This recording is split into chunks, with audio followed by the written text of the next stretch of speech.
Right then, let's get to work.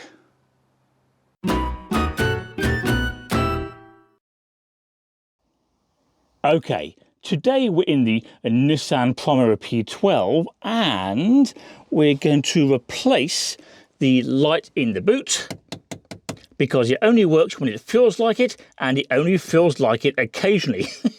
So that's annoying. Now we're going to replace that with this 12-volt generic number plate light, which you could fit to various types of car or trailer, and then hopefully we'll be able to see what's going on here in the boot. Don't ask. So let's start by removing the old light, and for that we need a Phillips screwdriver, which should be down here in the toolbox. That'll do, and it should come out quite easily. Just a single Phillips screw holding that in situ.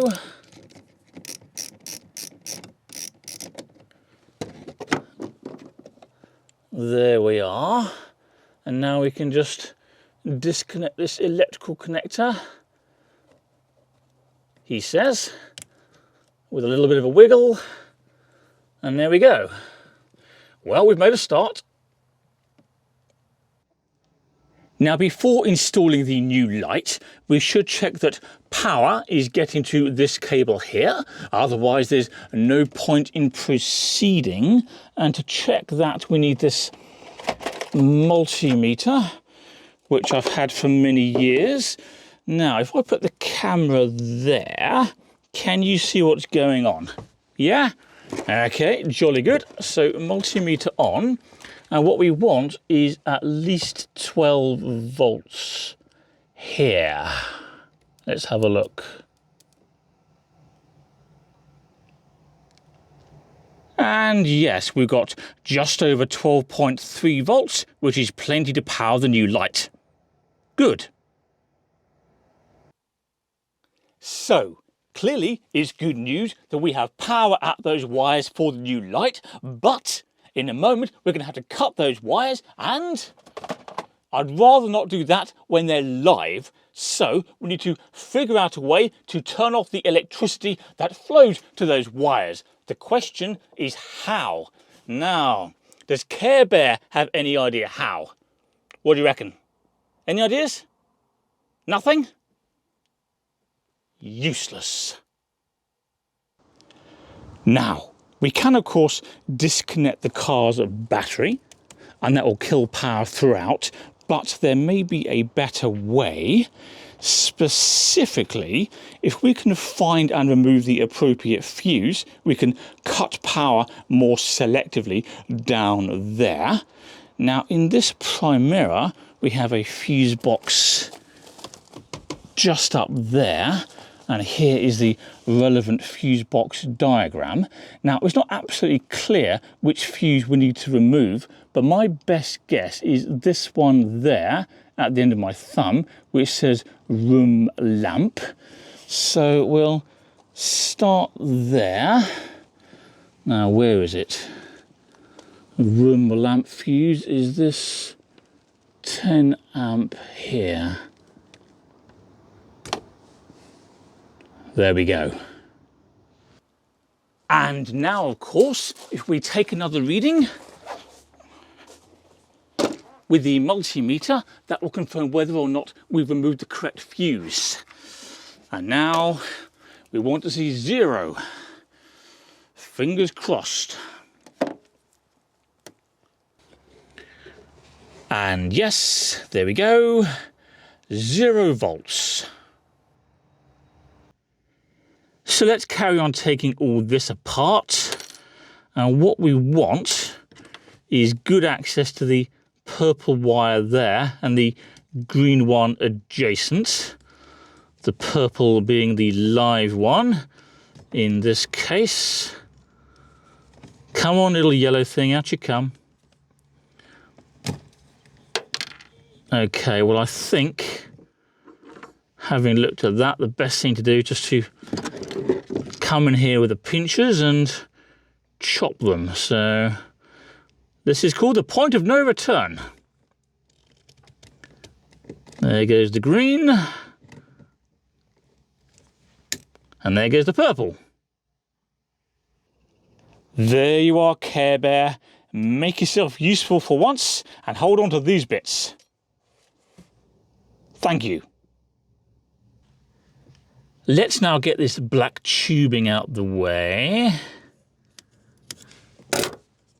Like so. And that, of course, gives us better access to the purple and green wires within. Now, I've just used a little bit of Gorilla Tape to temporarily hold this black tube out the way. And now, of course, we need to strip back the insulation on the purple and green wires to reveal the conductive copper beneath.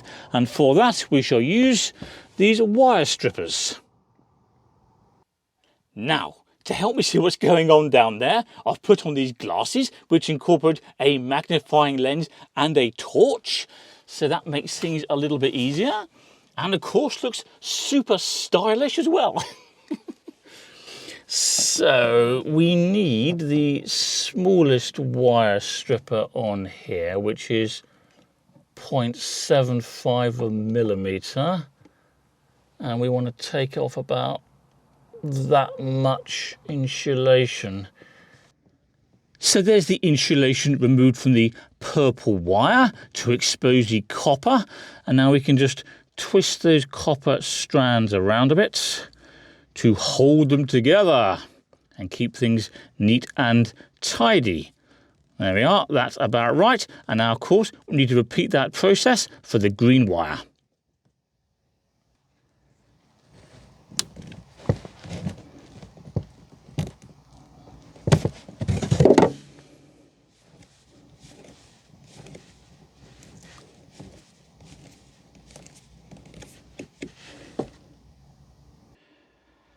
Right, we now need to figure out how to connect the car's wiring loom there to the new 12-volt light.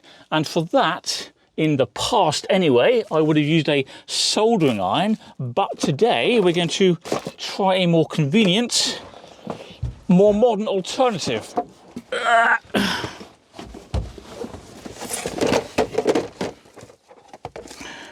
So here's the new light, which of course has a couple of wires popping out the bottom, a red and a black.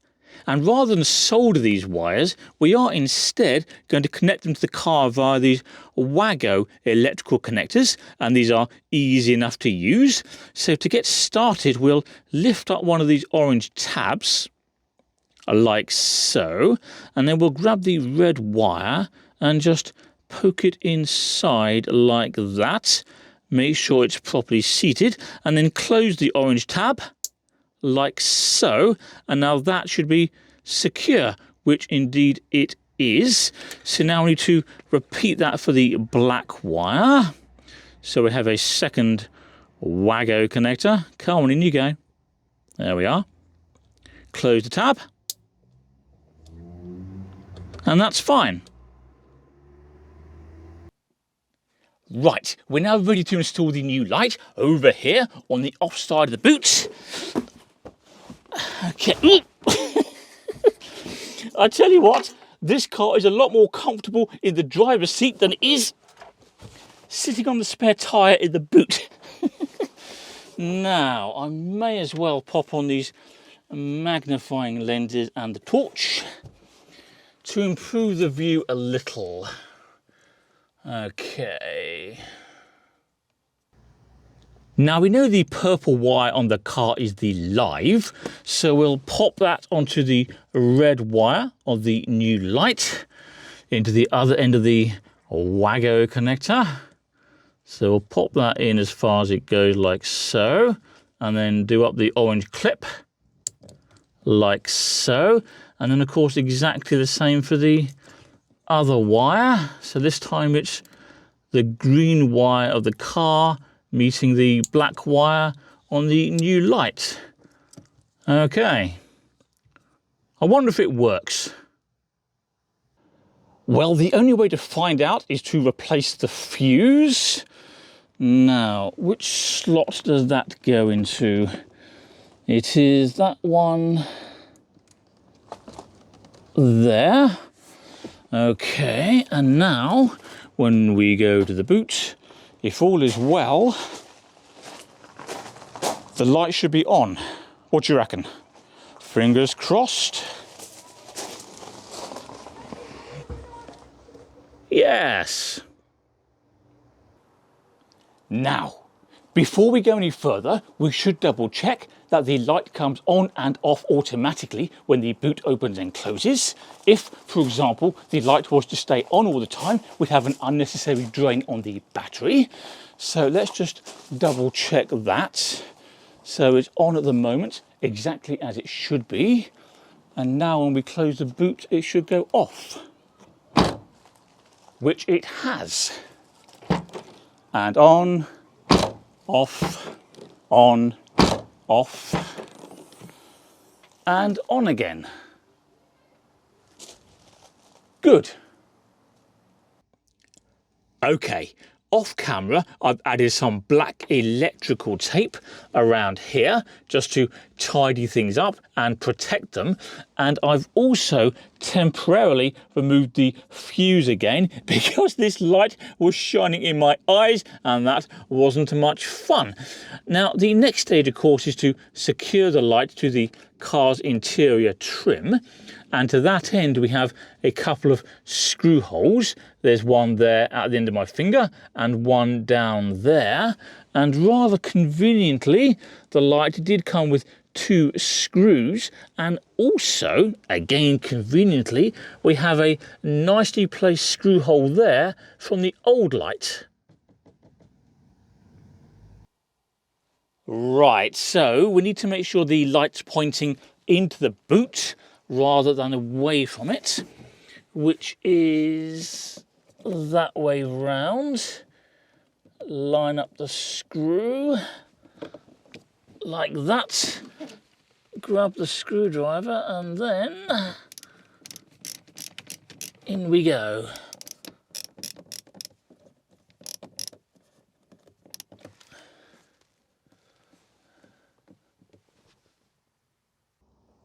Right, now we need a bradawl to make a pilot hole for the second screw.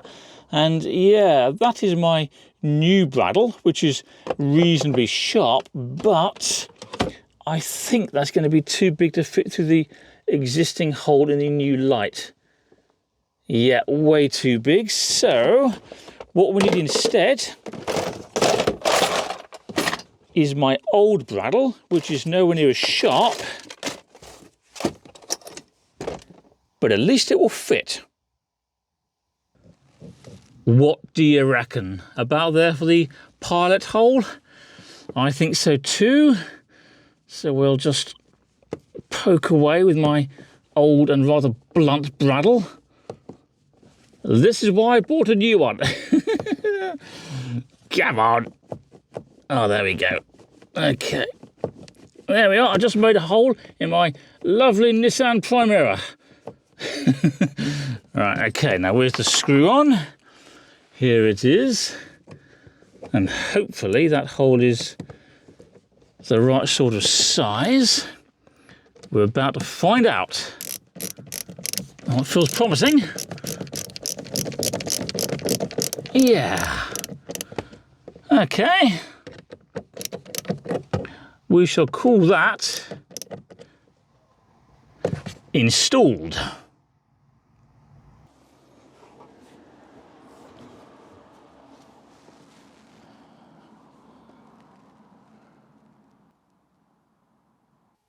So there we go.